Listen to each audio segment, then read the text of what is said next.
Welcome back. It is the Vegas Take Sharp and Shapiro. By the way, coming up here in just a little bit, we'll be speaking with Leo Gray, a member of the Raiders' 1980 Super Bowl team. He'll be joining us coming up next hour, so stay tuned for that. But, I love to hear about, new restaurants in town, great restaurants. I went to a great place actually last night. I went to Joe's Steakhouse. I like going to nice restaurants. Tonight I'm going to Hugo's Cellar downtown. But it's also always interesting to hear about some of those disgusting restaurants that are breaking the health codes. And the reporter we have with us on the line right now, I think she just does a fantastic job with her segments on ABC 13. Her name is Darcy Spears, and I love her Dirty Dining segments, and she joins us on the line right now. Darcy, thank you so much for joining us. How are you? What's up, Darcy? I'm doing great. Thank you very much for having me, and I appreciate your appreciation of our segment. It's the most popular thing we have on the air. I absolutely love it. And by the way, I just want to mention it airs every Wednesday at 11 p.m. and then re-airs Thursday, 6:30 on ABC 13. Okay, Darcy, let's get right to business because I've read many of your reports. It's great to have you on. My understanding is there's a restaurant out there called Tang Tang Tang 2 that you wrote about in your last report. What is going on with this restaurant? What are some of the codes that they broke? So Tang Tang Tang 2 was the restaurant we featured last night. And I'd like to take the opportunity real quick just to let people know how we pick who's on Dirty Dining. It's kind of a math problem, and it's a pretty simple formula. But what we do is we get the health reports on a weekly basis from the health district. We look at every inspection that was done over the course of that week. We single out the one that got the highest number of demerits, as well as any that were shut down for imminent health hazards, and that's who we focus on. No matter whether they're small or large, on or off strip, in or out of a casino, it doesn't matter, but that's the way it goes. And Darcy, how long have you been doing this for? And how did this I guess I'd say this segment, how did it start? Whose idea was it? And how long have you been doing it for? Well, I've been here at Channel 13 since 2007, and I think I picked up the Dirty Dining segment shortly after I got here. I had worked at a previous station doing a similar segment called Food for Thought, so it's one of those things that, it's a topic that I'm familiar with. The way to put those stories together is something that I was familiar with, and it was something that I also knew was a valuable public service piece for the viewers. So when I got here to Channel 13, they kind of wanted to pick it up right away, and I took it over, and I feel like what I'm potentially best known for here at the station, even though I'm the chief investigative reporter and I do lots and lots of topics. Because it's a regular weekly segment, people are very familiar with it and associate me with it and typically tell me just how much they appreciate being made aware of information. Absolutely. That while it's public record, so you could always get it from the health district if you wanted to, but as the third estate, we kind of take that step for you. Sure. We get those records and we share them. Mm-hmm. So Tang Tang Tang 2 last night was the one that got the highest demerits. And they didn't have some of the typical gross things that people always want to run screaming from the word cockroaches or rats or, an infestation of a pest of some sort. But the violations that they did have, which might be less sexy to people, are actually more dangerous. For example, food that's left uncovered and subject to potential contamination, food that is at an unsafe temperature.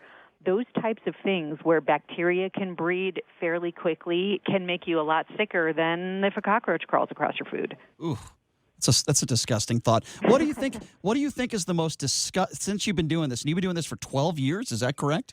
12 years here at Channel 13. Yeah. Okay, so we'll get more into detail into these restaurants this week that you reported on last night. But my general question to you is: in your 12 years, what is the most disgusting thing you ever heard of or saw in one of these restaurants?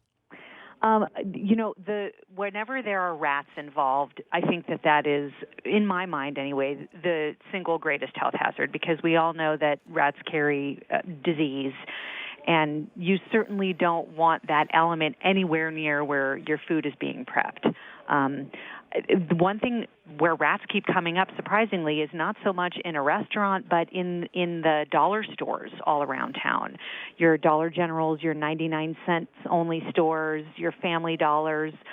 There have been so many of those places that have rat infestations, and they're getting into the product, and they're getting into the boxes.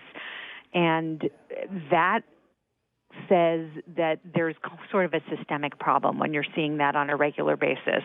The one that stands out most in my mind was the 99-cent store in, I believe it was Boulder City, where the rats were such a big problem that the employees had something called a rat bat. They actually drew a little picture of a mouse and wrote rat bat on this aluminum bat that they kept in the store. To hit it? Yeah.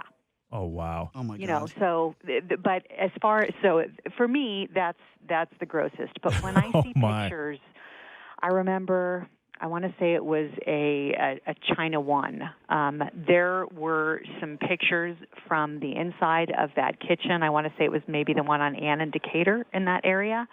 But the amount of gunk that had built up, like on the wheels of the carts that they have in the kitchen, on the equipment, on the floors, was so thick it was like you could scoop it with a knife like peanut butter. So you know that they hadn't been cleaning in a really long time when there's that much food debris and grease buildup. I think I just threw up in my mouth. I puked in my brain twice. I will never forget those. So I really appreciate this segment as well, and for a different reason. I moved here 2 years ago from Omaha, Nebraska.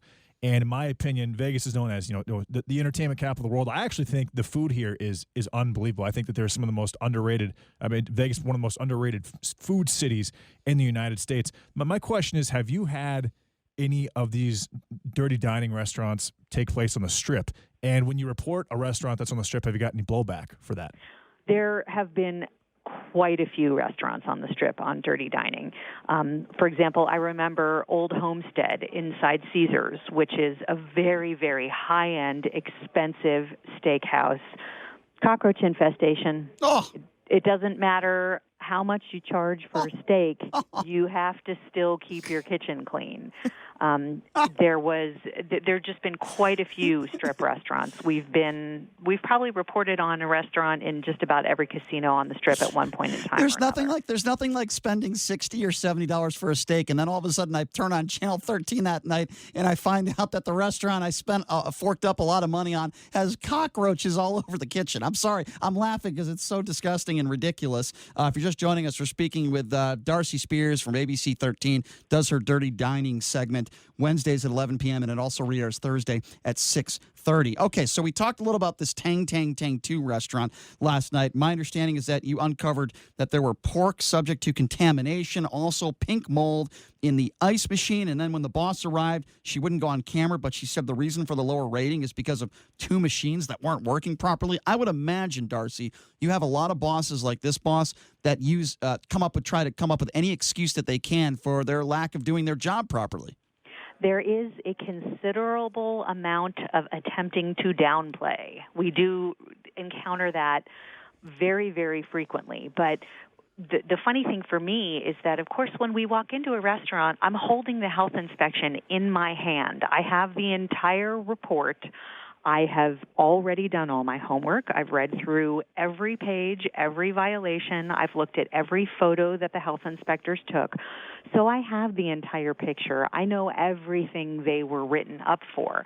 So when they try to downplay it and go, oh, it was just a couple of machines that got red tagged, I can respond with, well, that's hardly the reason for this 36 demerit C grade. Yes, it was an issue, but you can't pretend that that's the only thing that was wrong. Yeah. And I guess you got to hand it to them that, they want to try to whitewash it to the best of their ability, because this can be a very, very challenging segment for local restaurants. No question. But, we know what we're talking about. Sure. Absolutely you do, and you do a fantastic job. So I don't want to compare. Listen, I love investigative reporting, and I have a reporting background. I was a reporter for 10 years. I absolutely love what you do, and I think you're great at doing it. One of my favorite shows of all time, and I don't want to compare it to what you do, but it is Chris Hansen, Dateline NBC, To Catch a Predator. And while it was disgusting what some of these people did, there was a little bit of humor involved. And listen, there's nothing funny about, molesting children and that sort of deal. But Chris Hansen would always have that smart-ass remark as he walked into the room. He'd say, why don't you have a seat and eat some pizza? Or he'd come in and he'd say, what were you planning to do with that, I don't know, lube, for lack of a whatever. You understand where I'm going here. Yeah. So my question to you is, do you ever walk into these kitchens or walk into a restaurant and pull like a Chris Hansen and say, So, you guys, serving some rats today, or what's on the menu today? I mean, is there any humor involved in this at all? Well, I try to inject a little bit of levity into my reports because, I mean, it is what it is. It's a bad health inspection at a restaurant. It's not, the top example of the investigative journalism that I do outside of this report. So, you have to take it for what it is, sometimes with a little bit of a grain of salt. But on the flip side of that, it's very important for me to maintain a professional demeanor and an understanding relationship. A lot of these restaurants are smaller, mom and pop shops, and while, yes, they've committed these violations, this is kind of a big hit for their business. Right. And it's scary for me to walk in there with my microphone and my health inspection, Very and my intimidating. cameraman. Right. So while we understand that it's a little bit of a different segment than the typical more hard-hitting and in-depth stuff that I do, we still want to treat it with the same amount of respect as we do any other report in trying to put ourselves in the shoes of these restaurant owners that in some cases are struggling to make a living, and I don't want to come off as flippant or Right. not understanding of what they're trying to do. So what you're trying to say is you don't just walk into a restaurant and say, are you serving rat sandwiches on the menu today? Yes, No, I understand. No. I might be thinking that in my head, but I would never I would never do that. I wouldn't want to put someone, in an offensive or a defensive Right. No, I position understand. as far as me being in an Sure. offensive position. Understandable. We want the restaurant industry to be partners with us in terms of using this as a springboard for improvement, and not just putting them down. So considering how intimidating it can be when you walk in there and how many people watch this segment, when you are ready to report someone, have you ever had an owner beg you to not do it or try to not bribe you, but try to prevent you from reporting about their business? Frequently. That does happen quite a bit. They say, well, we already got our A back, so you don't need to put us on. And I have to explain that getting your A back is the goal of the health district to bring you into compliance, and it doesn't erase the fact that you had a C or that you had a closure. All those violations happened. You did that. It existed. There's really, we need to be fair every week. We can't give anybody any special treatment, no matter how big or how small, no matter how much they, try to get us to not do the story. But it does happen very, very, very frequently that they ask not to be on or say we don't want to be on or try not to do an interview. And I just have to explain that it goes on the air whether you talk to me or not. We'll always present the most up-to-date information if they've been re-inspected, et cetera. But it doesn't erase what happened, and the accountability factor needs to stay firmly in place. So, Darcy, why don't we talk briefly about this other restaurant that you did a story on last night, and that is the Tacos El Campita on West Cliff and Buffalo Drive. My understanding is that health hazard was so bad that there was a closure. Tell us what was going on there. Right. So that was one that began with a customer complaint. And as we said at the beginning of our story last night, consumer complaints to the health district are on the rise. And I think that's partially because of our segment, and people are just a bit more vigilant when they're going out to eat. They look for the grade card. They look for, you start hearing about a lot of the same violations at different places week after week. So people kind of know what to look for when they go out. And if they see something, they're saying something to the health district. So in this case, at Tacos El Compita, there was a consumer who saw a lot of violations. They told the health district they saw that the air vents were dirty, the floors were filthy, the tables were filthy. A dirty dining whistleblower. Right, exactly. They even complained about a clogged toilet in the bathroom. Oh, that was me, actually. I did that, by the way. Not a doubt in my mind. No secrets here. So the inspectors always go. They follow up on those complaints, and part of the complaint follow-up process is to conduct a full inspection after they either substantiate or don't substantiate the complaint. And sometimes they see additional violations above and beyond what the complainant is talking about that might lead to an imminent health hazard closure, and that's what happened in this case. Wow. They went to investigate the complaints, and when they walked in, they saw that the restaurant was operating in the midst of an imminent health hazard, which means in this case they had no hot water. So they're preparing food, they're washing hands, they're washing dishes, but they have no hot water. Oof. That is an imminent health hazard, and the inspectors wouldn't have known that had they not walked in to investigate the complaint about the other dirty conditions. Yeah. So that's what got Tacos El Campito shut down, was that imminent health hazard of no hot water. Well, I'll tell you what, maybe if not for people like you doing this fantastic investigative reporting, maybe that restaurant is still open. And thank God there was somebody there that spoke up about it, as my co-host JD said, a whistleblower.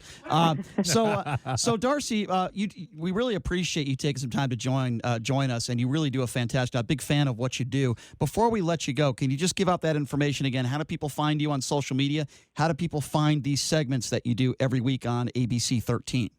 We've got a special page at KTNV.com.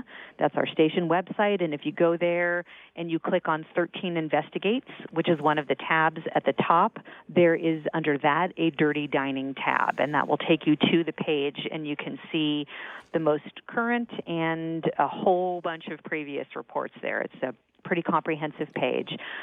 Also, anybody who wants to can find me on Facebook under Darcy Spears, and on Twitter, I'm at DSPINV13 is my Twitter handle. Awesome. Well, Darcy, Spears Investigates. Darcy, I hope you never show up in my kitchen, because I'm going to be in a lot of trouble. My kitchen will be shut down. I hope you never show up there. Darcy, Don't admit that publicly. I just did. Oops. Darcy, thank you so much for joining us. You really do a great job. We appreciate it. We hope you have you on again soon, okay?